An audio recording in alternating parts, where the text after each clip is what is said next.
옷에 속지 말라, 무비 스님. 우리는 하루에 보통 옷을 몇 번 갈아입지요. 일어나서 얼른 간편한 생활복으로 갈아입고 여기저기 쫓아다니면서 집안에서 활동을 어지간히 하지요. 외출도 해야죠. 외출복으로 갈아입어야지요.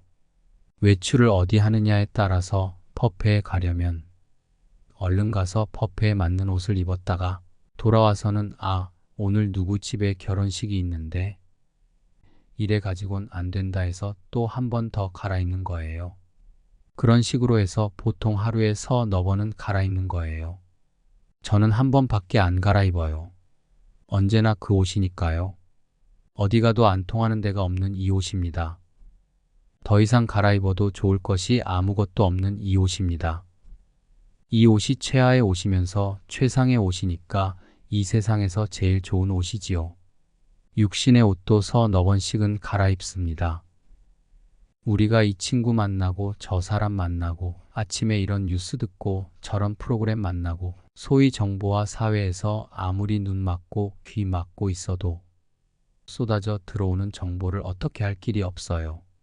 이 정보라는 것이 접하지 않을 수도 없으면서 또 그렇게 많이 쏟아져 들어오고 알게 됩니다.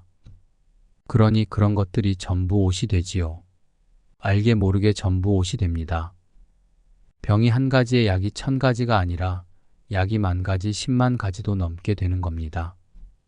우리가 이런 정보화 시대에 살고 있는데 내가 입고 있는 옷만 옷이 아니라 그런 정보를 내가 가지고 있는 것도 하나의 옷입니다. 거기다 이제 불교라고 하는 것, 종교라고 하는 옷은 더욱 무서운 옷이지요. 그대들은 옷을 오인하지 말라. 옷은 전부 껍데기입니다. 뭘 배워서 이것이 전부 껍데기지요. 이 경전 보니 좋더라. 저 경전 보니 좋더라. 라디오 신행 상담 들어보면 스님, 저는 기도를 아침에 일어나서 세수하자마자 맨 처음에 천수경부터 외우고 그 다음에 반야심경 외우고 그 다음에 관세음보살을 몇 번을 외우고 그 다음에 보문품을 외우고 뭐하고 하는데 이렇게 하면 됩니까? 이렇게 묻습니다. 그러니 자기가 입고 있는 옷이 이렇다 이거지요. 내 종교적 옷은 이렇습니다. 이겁니다. 하지만 옷만 쫓아가지 말고 그 사람을 알아야 합니다. 그 옷을 갈아입는 사람이 있으니까 이 옷도 입고 저 옷도 입고 그러지요. 옷은 자꾸 바뀌지만 옷을 입는 사람은 그대로잖아요. 그래서 죽고 살고 하는데도 윤회하는 겁니다. 하루 가운데도 몇 번 수 없는 생사를 반복하는 겁니다. 육신이 죽어서 태어나는 것만이 아니고 저것이 좋다고 저기로 가면 여기선 죽고 저쪽에선 태어나는 것이지요. 좀 있으면 이 법회에선 죽고 딴 데 가서 태어나야죠. 그것이 생사윤회예요. 육신이 죽어서 어디에 태어난다고 그렇게 해석하지 마세요. 하루에 몇 번 우리가 윤회합니까? 지금 입고 있는 옷에 속지 마세요. 주머니 속 무량 대복을 어디서 찾나. 오늘 조계종출판사에서 제가 쓴 신신명 강의 출판을 기해 여러분들에게 신신명이란 어떤 책인지 소개도 하고 곁들여 불교의 진실을 조금이라도 나눌 수 있는 인연의 자리를 마련해 주어 참으로 오랜만에 여러분들과 자리를 함께하게 되었습니다. 신신명 첫 구절에 지극한 도는 그리 어려운 것이 아니다라고 했습니다. 지극한 도라는 것은 우리가 평소에 바라던 목표입니다. 그런데 그것이 그리 어려운 것이 아니라고 전제 조건을 달고 시작합니다. 지극한 도는 어려움이 없다. 신신명의 저자 승찬 스님은 40대의 중년 나이에 이조해가 스님을 만나서 비로소 불교가 무엇인지 부처님이 무엇인지에 대해 처음으로 소개받게 된 분입니다. 승찬 스님은 나병한 센병, 우리가 흔히 문둥병이라고 하는 병에 걸려 있었습니다. 어려서부터 이 거리 저 거리를 떠돌며 밥을 굶고 사람들로부터 멸시받는 처참한 생활을 해오던 바로 그분이 40대 중반에 해가 스님을 만나 부처님의 정통 법맥을 병든 몸 그대로 이어받은 것입니다. 승찬 스님은 서기 600년경의 사람인데 지금부터 1400여 년 전에 그 사람 같지 않은 사람의 형상을 한 이에 대한 대우가 어땠겠습니까? 그런 처참한 인생을 살며 스스로 자책하기를 분명 큰 죄를 지어 이런 삶을 사는 것이라 결론을 내고는 세상에 큰 도인이라 알려져 있는 해가 스님을 찾아가 나는 도대체 무슨 죄를 지었기에 이런 처참한 과보를 받고 삽니까? 도사께서 나의 죄를 참회시켜 주셔서 병은 낫지 않아도 좋으니 죄만이라도 벗고 싶습니다. 라고 고백을 했습니다. 그러자 해가 스님은 그대가 천만근의 무게로 느끼고 있다는 그 죄를 드러내놓기만 하면 내가 참회시켜 주겠다고 했습니다. 하지만 승찬 스님은 그토록 무겁게 느껴지던 자신의 죄업을 아무리 찾아도 찾을 수 없었고 그런 승찬 스님에게 해가 스님은 그대가 스스로 찾아도 진정 찾을 수 없는 것이라면 그대의 죄업은 이미 다 참회가 된 것이라고 말씀해 주셨습니다. 해가 스님의 이 말씀에 승찬 스님은 눈이 환하게 밝아졌습니다. 그동안 죄업이라는 환상을 한 짐 짊어지고 그것을 천만근의 무게로 지고 살았는데 알고 보니 환상이었다. 내가 수고로이 왜 그것을 찾으려고 했던가. 승찬 스님은 그 자리에서 확연히 깨달았습니다. 죄가 많아 고통을 받는다 다들 그렇게 생각합니다. 그분의 고통은 저를 포함해 이 자리에 계신 모든 불자님들의 크고 작은 고통일 수도 있습니다. 저는 근 4년 동안 힘든 병고를 겪어냈습니다. 그 힘든 병고를 겪으며 승찬 스님의 아픔을 어느 정도 느끼고 맛볼 수 있었습니다. 우리 모두가 정도의 차이는 있을지언정 승찬 스님의 버금가는 그것과 비슷하게 심적으로나 물적으로 고통을 겪고 살지도 모릅니다. 승찬 스님은 그 한 말씀에 깨닫고는 8만 대장경에 버금가는 이 신신명을 저술하셨습니다. 비록 짧은 시형식의 몇 글자 안 되는 글이지만 승찬 스님의 그 삶을 생각해보면 저는 이 책이 8만 대장경보다도 더 묵직한 무게의 책으로 느껴집니다. 서두에서 지극한 도는 어려움이 없다는 것은 행복한 삶, 견성, 성불이니 하는 것들이 결코 어려운 것이 아니며 유염간택이라 오직 가려내고 선택하는 것만 경계할 뿐이라 했습니다. 우리는 세상을 전부 차별로 봅니다. 차별로 보니까 거기에서 취사선택이 있는 것입니다. 승찬 스님의 입장에서는 건강한 모습, 얼굴에 흠 없는 모습, 완전한 손가락, 완전한 발가락, 그런 몸을 얼마가 갖고 싶었겠습니까? 그런데 승찬 스님이 눈을 뜨고 보니 그렇게 부러웠던 삶과 짐승보다 못했던 병자로서의 삶이 결코 취사선택할 일이 아니라는 것을 알게 된 것입니다. 그래서 취사선택을 경계한다고 한 것입니다. 그런데 이 말만 하면 무책임한 말입니다. 분명 눈으로 보기에 이렇게 다른데 어떻게 취사선택을 안 하느냐 말입니다. 하지만 그분은 그것을 본 것이 아닙니다. 환자든 건강하든 남자든 여자든 유식하든 무식하든 가난하든 부자든 그것과는 전혀 관계없이 그것은 털끝만한 문제도 되지 않는 인간의 진정한 가치, 숭고하고 지극히 높고 가치 있는 그 세계를 당신은 본 것입니다. 그렇다면 이처럼 차별이 소용없는 이것이야말로 지극히 존귀하고 지극한 가치가 있는 것이라는 그 실체는 도대체 무엇이기에 그런 자신감 있는 말씀을 하셨을까요? 마음은 끝없이 요동치는 파도 승찬 스님이 보신 초월한 그 세계란 다름 아닌 말하고 소리 듣고 이름 부르면 돌아보고 배고프면 식사하고 피곤하면 쉴 줄 아는 바로 그 능력이었습니다. 그 능력, 그 사실은 건강한 사람도 병든 사람도 문둥병 환자도 정상인도 똑같이 갖고 있는 것입니다. 그런데 그 능력이 참으로 값진 존재고 위대한 존재인 것입니다.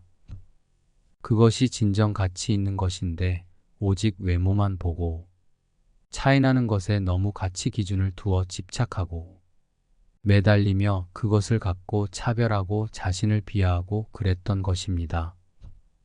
우리는 어떤 현상을 보면서 늘 습관적으로 가치 있다, 없다, 좋다, 나쁘다 합니다. 물론 육신이 병들면 당장 사는데 문제가 있을 수도 있지만 우리 마음이 활동을 멈춘다면 건강한 모습은 또 무슨 소용이 있습니까? 아무리 많이 갖고 높은 자리에 있다 한들 아무런 소용이 없는 것입니다. 우리들의 진정한 가치, 참 생명의 가치에 눈을 뜨면 되는 것입니다. 참선이다, 기도다 하여 온갖 방편이 있는데 그것은 진짜 방편입니다. 신신명의 불식현지 도로 염정이라 인간 존재, 실상에 대한 깊은 이해가 없어서 쓸데없이 수고롭게 생각만 고요하게 하고 있다고 했습니다. 윗바사나니 가나선이니 염불이니 진언이니 하면서 마음을 고요하게 하고 집중시키려 하고 있습니다. 우리의 마음은 움직이고 흔들리게 돼 있습니다. 인연 따라 잘 움직이고 흘러가는 것이 본 모습입니다. 그런데 그것을 억지로 잡아묶어 집중시키려 하니 그게 됩니까?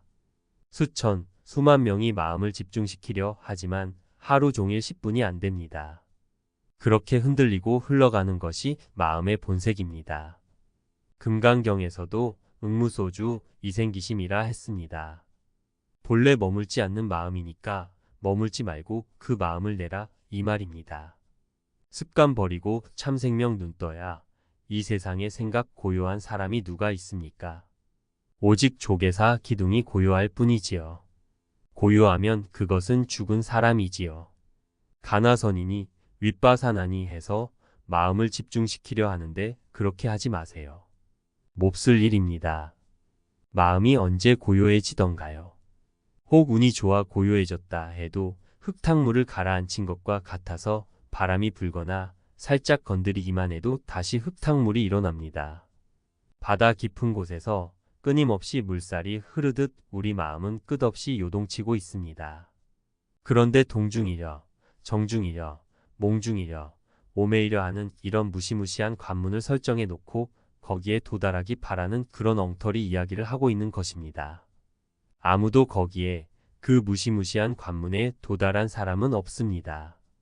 한 철에 참선 프로객들이 2,000명이 넘고 제가 신도들까지 해서 요즘은 12,000명쯤 되는 불자들이 참선을 한다는데 하루 중에 단 10분이 일념이 안 됩니다. 우리 마음은 본래 안 되게 돼 있습니다. 마음은 본래 원리가 흘러가게 돼 있는 것입니다. 그게 인간의 본능이라. 그런 인간 실상의 내면을 여실히 알아버리면 인연 따라서 사는 것입니다. 인연 따라 구업 녹이며 사는 것. 그런 이치만 알면 복은 저절로 자라나고 업은 저절로 녹게 돼 있는 것입니다. 소승불교가 시대에 맞지 않다 하여 일어난 것이 대승불교이고 그것도 시대적 대안이 안 된다고 해서 폐기 처분하고 선불교가 일어나고 다른 곳에서는 비밀불교 일어나고 또 전쟁이 일어나니 선불교니 대승불교니 다 폐기 처분하고 호국불교가 등장했습니다. 이제 또 살만하니 호국불교는 물러가고 기복불교가 일어나 너도 나도 다 기복하지요. 시대에 따라 옷을 갈아입는 것입니다. 갈아입을 수밖에 없어요. 그게 옳습니다. 봄 됐으면 봄옷 입듯이 여름 되면 여름옷 입는 것이 자연의 이치입니다. 승찬 스님의 신신명과 연관시켜 이 시대의 불교로서 말씀드리고 싶은 것은 인간 불교라고 하는 것. 인간 개개인이 완전 무결한 부처라는 사실입니다. 이 시대에는 인간 개개인의 가치가 드러납니다. 인간 개개인이 아주 존귀하고 높다는 사실을 누구나 다 알고 있기 때문에 어디에 의지할 것도 없고 더 새로운 것을 찾을 것도 없이 인간 존재의 실상을 제대로 이해해서 그 실상에 맞게 살아가는 것 밖에는 없습니다. 법화경을 보면 상불경보살께서는 만나는 사람마다 부처님으로 섬기고 받들고 존경하며 예배드렸습니다. 나는 이 말씀을 이제 이 시대에 맞는 표현으로 인간 불교 시대라 하고 인간 그대로가 다 부처님이라는 수기를 여러분께 내리는 것입니다. 우리는 싫어하는 것과 좋아하는 것에 대한 갈등으로 시간을 다 보냅니다. 우리가 위대한 부처님의 가르침을 만나고도 그 가르침의 진수를 마음에 담지 못한 채 끊임없이 헤매는 것이야말로 부처님 문 앞에만 와서 서성대다 가는 것입니다. 우리가 이미 갖고 있는 무량 공덕에 눈을 떠야 합니다. 늙었든 젊었든 유식하든 무식하든 병자든 건강한 사람이든 아무 관계없이 인간 개개인 누구나 갖고 있는 무량대복이 있습니다. 육조 스님도 깨닫고 나서 첫마디가 본래 불생불멸인 것을 내 그것을 꿈엔들 알았겠는가.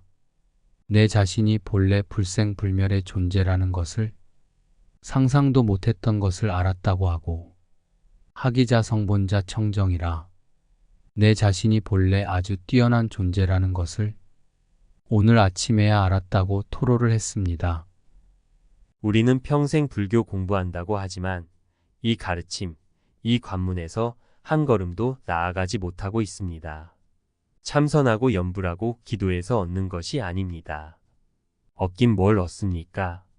본래 자기 주머니에 있는 것을 오늘 인간 불교 시대를 나름대로 선언하는 것은 우리 인간 개개인이 조금도 부족함이 없음을 인간 개개인 그대로가 완전 무결한 존재라는 사실에 눈을 뜨고 확신을 가져서 당당한 삶의 길을 가시길 바라는 마음에서입니다. 여천, 무비 1958년 범어사에서 여환 스님을 은사로 출가하여 1964년 해인사 강원을 졸업하였으며 해인사 통도사 등 여러 선원에서 안거하였다. 월정사 탄어 스님의 법맥을 이은 대강백으로 통도사 강주, 범어사 강주, 은혜사 승가대학원장, 대한불교조 개종 교육원장, 동국역 경원장, 동화사 한문불전승가 대학원장 등을 역임하였다. 2018년 5월에는 수행력과 지도력을 갖춘 승납 40년 이상의 스님에게 품소되는 대종사 법계를 받았다. 저서와 역서로 신금강경 강의, 법화경 강의전 2권, 대승창 강설, 임재록 강설, 사람이 부처님이다. 7번의 작별 인사 등 다수가 있으며 최근 80권 화엄경 해설서인 대방광불화 엄경 강설전 81권을 완간하였다.